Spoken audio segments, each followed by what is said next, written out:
Greetings team, Shomari here again, and welcome to my 15-minute recovery and mobility workout. This workout will take around 15 minutes, so just bear with me.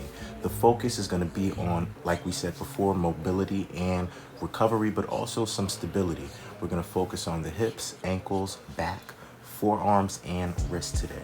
A lot of these moves are moves I've used myself to address my own hip, knee, and ankle pain, as well as wrist pain. So grab the equipment that's on the screen.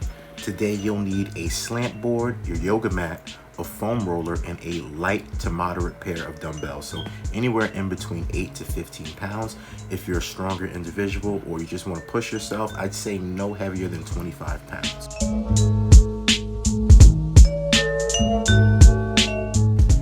First up, we're going to need to grab our slant boards. So set it to a height that you're comfortable with. Most slant boards have multiple settings. Don't put it to the top height. Put it probably to the second or maybe even the lowest adjustment and put it near a wall.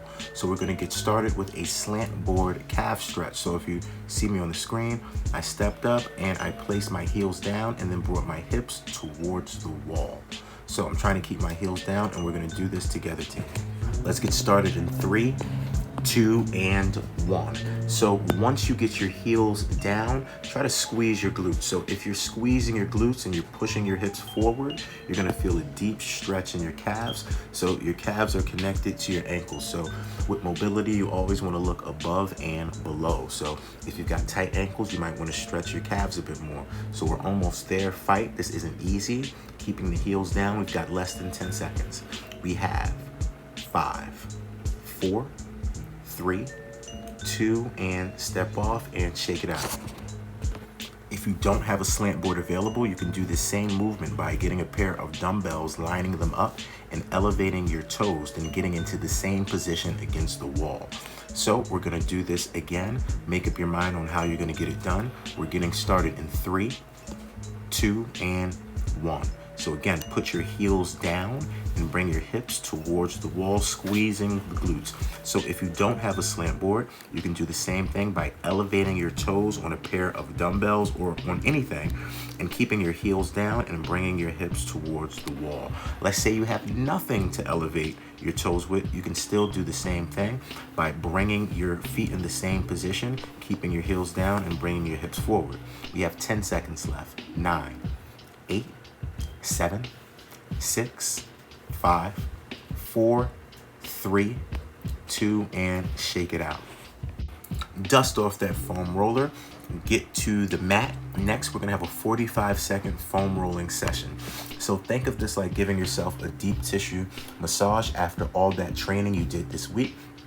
This is gonna promote healing and help you recover faster. So I'm starting with the lats and triceps here, an often neglected area. We're starting in 3, 2, and 1. So take your time, spend about 15 seconds under each of your lats. So you see I'm using one arm there to create more tension with the roller by using gravity. So after you've done that, we're gonna move to our groin area. So I'm going from about the inside of my knee all the way up to the top of my groin. This is gonna help with my hip mobility. It's gonna help increase my squat depth, and also will carry over to your ankle mobility as well too. So the foam roller here is perpendicular with my inner thigh. I'm rolling back and forth, and we're doing this for 45 seconds. You can pause it, you can spend longer, you can spend as much time as you want here. I suggest you do this every day, but our timers are gonna stop in about 5 seconds. So I suggest doing this over and over. You can do this mobility drill every time. I don't think anyone's ever died from like overdosing on foam roller. Next up, we have our kneeling hip flexor to hamstring stretch. So we're still gonna be on the mat, but I want you to stand up. So you're gonna start standing, and this one is gonna be for our hip flexors, or also gonna carry over to the groin, the ankles, even some lower back, depending on how tight you are. So check out the screen, rest is over. So you're going to start standing, then you're gonna lean down into a lunge. Make sure the forward foot, you're pushing into the midfoot. Then see how I shift back, bend my toe towards the face, and pull the toe towards the face. We're doing 5, starting now. This is number 1. So I'm leaning forward. See how my back foot is bent down? Yep, then I'm gonna lean back, pull the toe towards my face. So I should feel a deep stretch in the hamstrings here. So when I lean forward, That other leg, this is 2. I'm feeling the hip flexor, that front of the leg, then lean back, hamstring. So the quadricep on that left leg, my left leg here, which is gonna be on your right side. Yep, it's a deep stretch when I lean forward. That's 3. Lean back. So you only want to spend about 1 or 2 seconds. We're keeping it dynamic in each position. Lean forward into the heel, leaning deep, deep, pushing into it, and then back. This is 4. Let's do one more, team.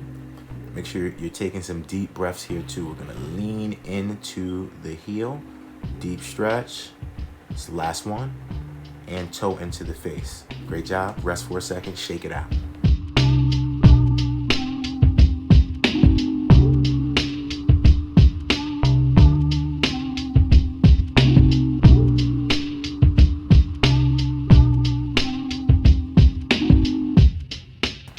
I'm back, so that means rest time is over. We're doing the same thing on the other leg, the same thing. So make sure you should feel the stretch just from your legs being that far apart when you get into the position. You should already feel your hips being tested. So here we go. We're starting with our first one. So lean into the heel, then sit back, bend your toe towards the face. I'm pushing down into my heel and midfoot. Sit back, hamstring. So here we go, number 2. Lean into the heel and midfoot. Sit back, bend your toe towards the face. Take your time with it. Number 3, leaning into the heel, toe towards the face. Number 4, into the heel, back towards the face. We got one more. I always try to make the best one the last one. I really push down, deep, deep, dig into the midfoot. Toe goes in towards the face. Great job. So again, you should feel the hamstrings and the front of the other leg. That's going to be your quadriceps, your hip flexors. Great job. Shake it out, rest for a bit. Next, we're going to get into a child's pose to cobra, so you don't have to move. We're still going to be on the mat. So this is going to work on our hips also, our back, our shoulders. It's just a great move. So you see I'm starting in a heel sit, trying to bring my butt all the way down towards my heel. Just go to whatever your comfortable range is. Then from the heel sit, I'm going to bring my hands all the way forward while trying to keep my butt into the heels. So I'm lengthening the back. Yep, then I'm gonna bring the chest up. That was 1. Yep, let's follow along. Sit back. Now let's open up our legs to get the hips involved. Bring your butt all the way back. This is 2. So every time, change your leg position. Now we're opening the legs as wide as possible. This is the child's pose, pushing forward into a cobra for the lower back. So I'm pushing up, got my hands right under the shoulders, changing my leg position now for 3. Pushing back, back, back, back, back, opening up the hips. I'm really trying to push my butt back while sliding my hands forward at the same time. This is really lengthening my back. I can even feel this in my wrists, my shoulders, the hips. I push forward, hands under the shoulders. I'm gonna press up. Now I'm opening up. I'm feeling this in my lower back, taking in a deep inhale. We've got one more. This is 4, last one. Pushing back, back, back, back, back, opening up, opening up. There we go, lengthening. Now we're gonna slide forward. And great job. Let's stand up, you guys. We're resting a little bit, but I want you to stand up. Not trying to scare you, but we are about to do jumping jacks for 45 seconds. Why? Because we're gonna squat next. We're gonna do slant board squats to depth. But first, I wanna break a little bit of a sweat. So everybody stand up, stand up, stand up. We're gonna start in 3, 2, and 1. Let's get it. We're going for 45 seconds, as many jumping jacks as you can. Let's open up wide. Let's also use this as an opportunity to open up the hips. This old school move is a great dynamic warm up. So the shoulders are getting warm, hips are getting warm. We're gonna be doing some squats and also some things from a push-up plank position. So we really wanna try to break a little bit of a sweat here. Yes, this is more of a mellow, laid back style workout.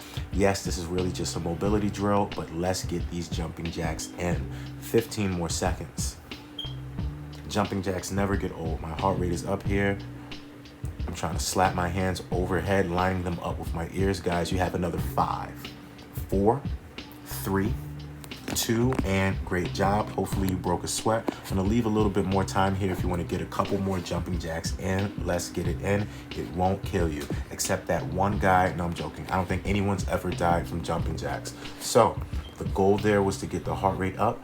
Now get your slant board out. Get your slant board out.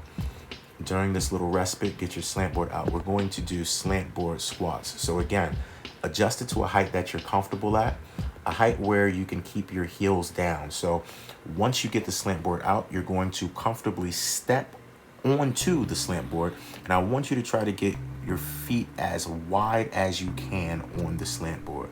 So we're gonna do 10 slant board squats here, 10. So watch me here. I'm keeping my back straight, keeping my heels down, and I'm also pushing my knees out to use my hips in the squat. I'm not driving my knees forward, I'm driving them out. So this is gonna be 1. Let's get it. Make sure you're having a very slow eccentric pattern. That means the way down. So here goes 2. We're going really slow on the way down. Purpose being, we're getting a deeper range of motion because we're using the slant board. Here is number 3. If you don't have a slant board, you can achieve the same move by elevating your heels on dumbbells. Here is number 4. Trying to keep the heels down, driving out, down slow, push through the midfoot, squeeze the glutes.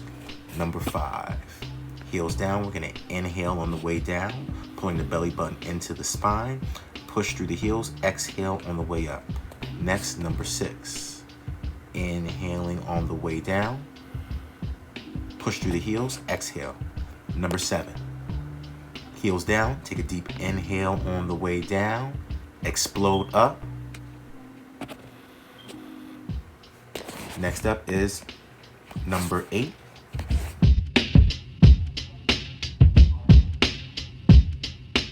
Two more squats, team. This is number 9, keeping the heels down, really fighting to keep the back straight, chest up. Exhale on the way up, last one. Inhale down, make it the best one. Let's explode up, and great job. Now I need you to put the slant board away for a bit, and we're gonna go down onto the mat. So we're gonna do something for our lower back and abdominals. That's reverse crunches. So you're going to lay it on the floor on your mat, and you're gonna start by first pulling your belly button down into your spine. I want you to put both hands out to the side, and what we're gonna do here is pull our knees into the chest. So notice every time I pull my knees into the chest, I'm gonna exhale and I'm letting my butt come off the ground. That is intentional.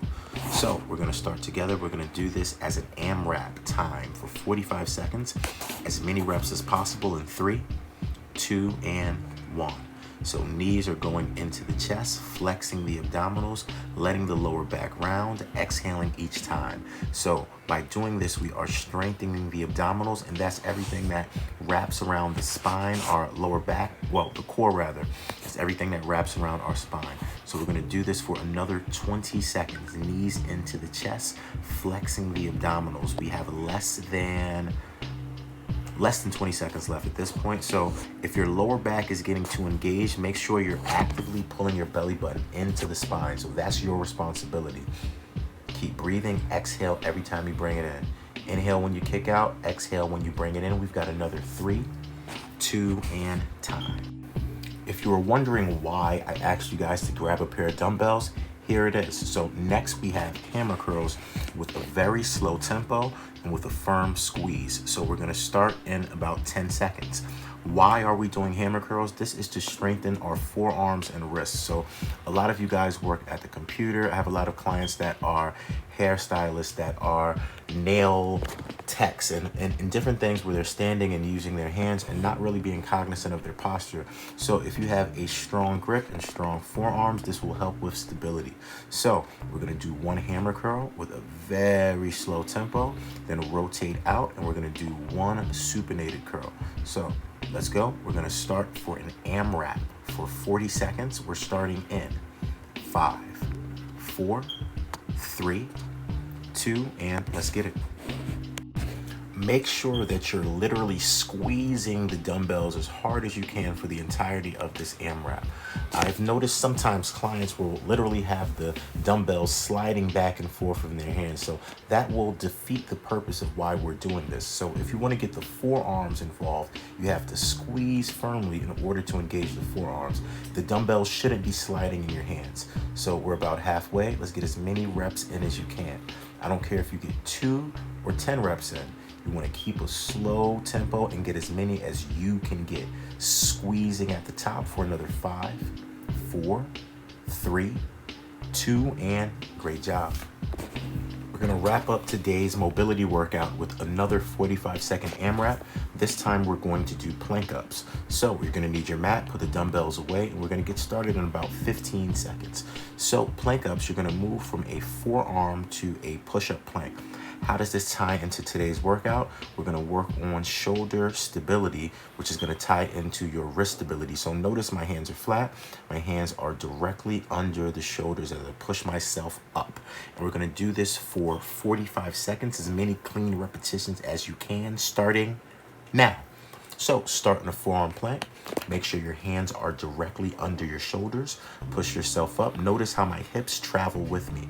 And also the entire time I'm pulling my belly button into my spine, so my abdominals are also working, which we know definitely helps us stay stable and fight unwanted rotation. So we're almost halfway there. Get as many reps in as you can. If you want, you can rest in either position. I suggest resting in the push-up position because that'll tie into our goals of shoulder stability. So we're almost there. Let's keep working, keep working. Don't worry about the time. Just keep that same tempo. Should be burning, your abs should be engaged. Your shoulders and forearms should still be engaged from your hammer curls before. You've got 3, 2, and done. I bet that wasn't what you were expecting, but that was today's mobility and recovery workout. Thank you for joining me. I'll see you guys next time. Have a good one.